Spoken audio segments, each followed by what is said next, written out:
लाडक्या बहिणींसाठी पैसा वळवला तर अडता कशासाठी असा प्रश्न विचारलाय राऊतांनी। तुमच्या खिशातला नाही तर सरकारी पैसा वळवलाय असंही राऊत म्हणाले। संजय राऊत यांनी मंत्री शिरसाट यांच्यावर टीका केली। अजितदादा उत्तम अर्थमंत्री, ते अर्थ खातं उत्तम सांभाळतात असंही राऊतांनी म्हटलंय। आप कितना रुपया देते हैं? 700 रुपया का 500 रुपया कितना है? आप 500 पे आया, 1500 था 500 आया। चुनाव के प्रचार में 2100 देने की बात की थी ना। अजित पवार बोलते हैं मैंने कहा, मैंने तो नहीं कहा था, मी नाही बोललो होतो। कर्जमाफी मी कुठे बोललो?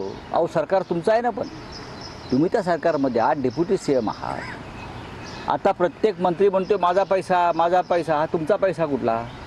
ते एक मंत्री आहेत, माझ्या खात्याचा पैसा वळवला। अहो लाडका बहिणींना दिला ना, तुम्हाला कशाला पैसा पाहिजे? लाडका बहिणींना तुम्ही पैसे दिलेत म्हणून तुम्ही रडताय। त्याआधी कसे हसत होतात मतं पाहिजेत म्हणून। तुम्हाला पैसा आता तुमच्या खिशातला पैसा वळवलाय का सरकारीच पैसा आहे?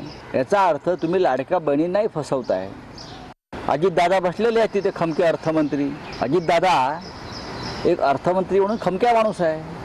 आमच्या काळात आम्ही पाहिलेलं आहे ना, अर्थ खात्याला किंवा देशाला आर्थिक शिस्त लावणं याला शकुनी म्हणत असाल तर सध्या तुम्ही जी लुटमार करून सत्तेवरती आलेल्या त्याला काय म्हणायचं? दुर्योधन म्हणायचं?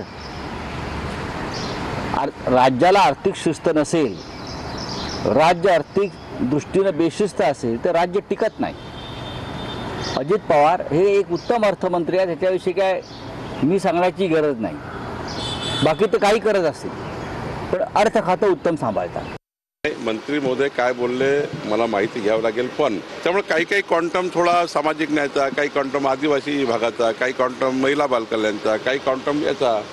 शेवटी एखादी योजना जेव्हा राज्य म्हणून आपण चालू करतो तेव्हा ती योजना राज्याने चालवायची असते। राज्य हे काही कोणी सामाजिक न्याय, महसूल असं वेगळं जरी आम्ही काम करत असलो तरी जेव्हा सामूहिक निर्णय होतात ते सामूहिक निर्णय सर्वच खात्यांना बंधनकारक असतात।